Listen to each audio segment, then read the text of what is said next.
Hello everyone. Welcome. I am Claire Jones. If we haven't already met, I am the owner of Liminal Clarity. I am a productivity expert and change guide for growth that supports and provides stability for high-achieving women, visionaries, entrepreneurs, executives, the go-getters out there who are navigating times of stress, change, and transformation. And I am jumping on today to talk about how to plan out all of the aspects of your business that contribute to long-term success in order to efficiently streamline your time, money, and energy as a busy entrepreneur. So, if you're catching me live or you're watching the replay, comment, say hello, tell us where you're tuning in from, and what kind of or how many business ideas you've entertained over the years. As entrepreneurs, I know I at least come up with business ideas all the time, and only some of them get to the business planning stage. So how many ideas have you come up with over the years? I'm interested to see if I am not alone out there. So before I get into the nitty-gritty though, I wanted to include a caveat. I have been working with small businesses for 15 plus years at this point. I started my own entrepreneurial journey back in 2014, and every single week I get questions from my audiences and networks asking me for advice on systems, strategies, and softwares, and I am more than happy to point them in the right direction, but this is a very important but. The systems, strategies, and softwares that you choose to use in your business are only going to be as effective as the internal personal development work that you choose to do as well. Because at the end of the day, personal development is professional development. They are one and the same. And so if you're interested in chatting about this more, book a call with me. I'll put the link in the chat here, or I guess the comment section. If you're on YouTube, it's in the description. So to give you a little bit of background on myself, my first business plan that I ever made was part of a capstone project that was required for the art and business semester program that I did abroad during my junior year of college. It was part of the Sotheby's Institute of Art in London, and as part of our schoolwork, we had to develop an art business idea that we were to pitch to a group of investors who were basically our teachers, posing as important bankers and financiers. It was a group project, so I wasn't alone in creating the whole business plan by myself, but it was a great introduction to what was required in order to conceive, plan, develop, and pitch a fleshed out business venture.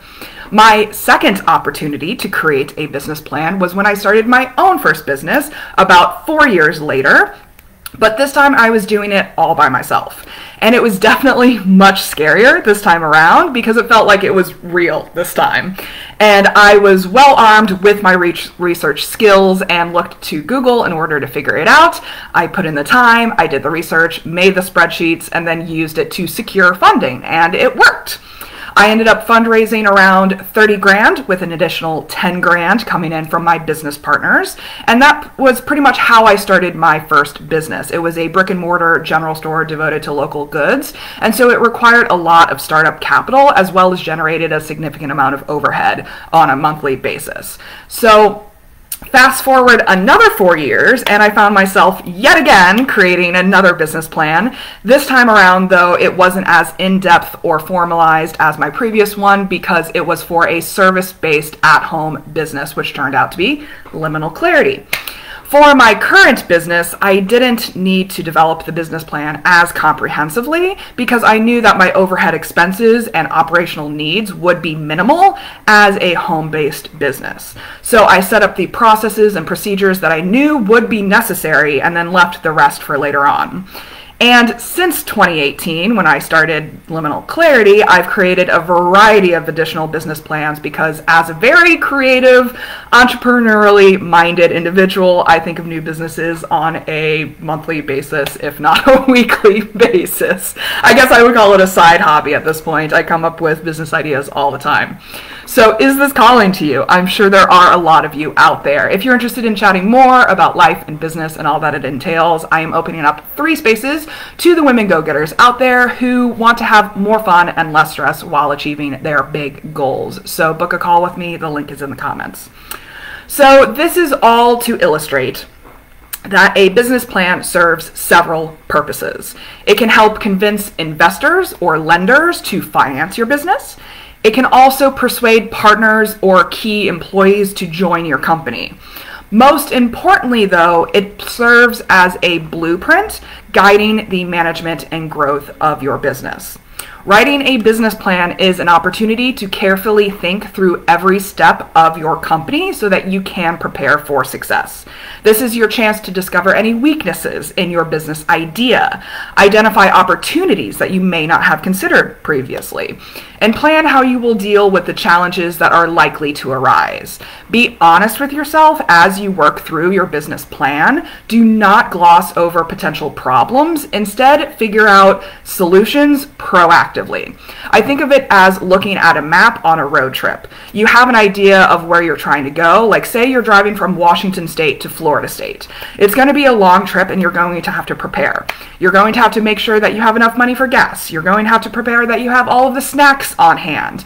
But you're also leaving room for opportunity. Like, if you do find a really cool rest stop or a restaurant that you want to stop in on your way there, you can make these sidelines and change your plan later on. But you have to have some idea of how you are going to get to your destination in some shape or form, while also leaving room for flexibility and change when it arrives. So a good business plan is clear and concise. A person outside of your industry should be able to understand it. So avoid overusing industry jargon or terminology. Most of the time involved in writing your plan is best spent researching and thinking. Make sure to document your research as well, including any sources of the information that you include in your plan. Avoid making unsubstantiated claims or sweeping statements. Investors, lenders, and others reading your plan are wanting to see realistic projections and expect your assumptions to be supported with actual facts. And I truly believe that a business plan should be a living, breathing document that you return to and update every single year, because things always change. The industry changes, the culture changes, people change. Change is constant, so you need to be able to routinely tweak and adjust your plan accordingly. For example, as I've said before, most companies do yearly planning around October, since it gives them a 3-month runway into the new year. And this is a perfect opportunity to dust off your business plan and update it. Personally, I block out an entire week in October where I work exclusively on yearly planning. I update my business plan. I update my cash flow projections that we talked about yesterday. I update my strategic timelines for the upcoming year. And so then when January does roll around, I already have my plans in motion and am prepared to keep the momentum going. All right, so starting out with the basic outline of a business plan. There are 9 main parts. Number 1 is your executive summary. Number 2 is the company description. Number 3 is your products and services. Number 4 is your marketing plan. Number 5 is your operational plan. Number 6 is management and organizational structure, that org chart that we talked about a few Facebook Lives ago. Your startup finances is number 7. Your financial plan is number 8, and the appendices are number 9. So some other important parts that you may want to include are, number 1, a cover sheet that has your business plan or business name and logo if you already have it made. A confidentiality agreement is also important, basically a small blurb asking the reader to agree not to share your business plan information with anyone else. You don't want anyone stealing your ideas. And a table of contents so that readers can navigate your plan easily. And remember to number your pages along with a copyright notice, because you don't want anyone stealing your shit. So business plans tend to vary in length depending on how complex your business is. Sometimes they're a couple of pages, sometimes they're upwards of 20 pages or more. The point is to clearly and concisely describe each aspect of your business so that you have a solid blueprint of how you're going to manage and grow your business in the long term. So the main questions that you're trying to answer here are: what values does your business live by? What are the guiding principles that inform all of your business decisions? What is the long-term outlook for your business? What do you ultimately want to achieve here? And what specific milestones are going to get you to that overarching goal? Who precisely are you serving?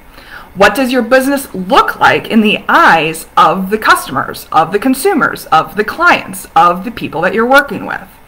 What does your product or service offer? What is your product or service that your business provides? And what result does it help your customers accomplish? What are your competitive advantages? And how do you plan to maintain your market visibility? That's very important.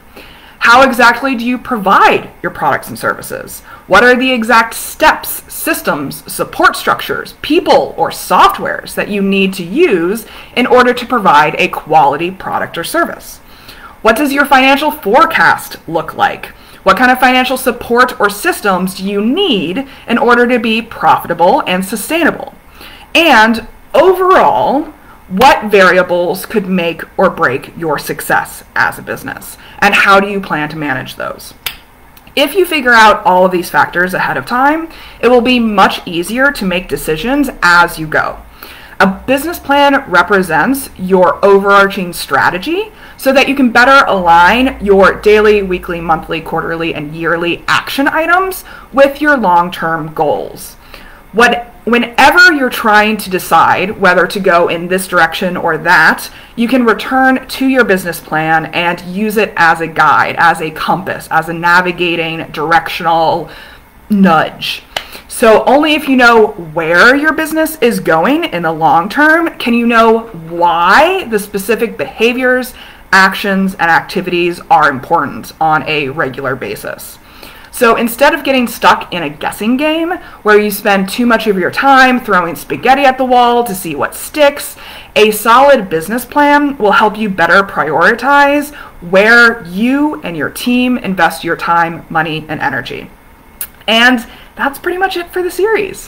So if you're interested in learning more or have any specific questions about anything that I've talked about in this Productivity for Entrepreneurs series, book a call with me. I'd be happy to chat. Let's talk about the best way to get you on track, focused, and devoting your time appropriately to these activities that will empower you to achieve your goals with a lot more joy and ease. Trust me, I learned it the hard way, and I want to save you the pain. So we can use a multidisciplinary approach that will help you reach and maintain peak performance, even in times of change, stress, and/or transformation. I cannot wait to support you. So please do keep in mind that I am offering a very limited amount of free intuitive AMA sessions for all of your pressing living the entrepreneur lifestyle questions. So just comment below and I'll send you the link. In the meantime, though, please remember that your authentic self is extraordinary, it is wonderful, and you owe it to yourself to create the elevated life that you know you are capable of. Take care, everyone. Bye.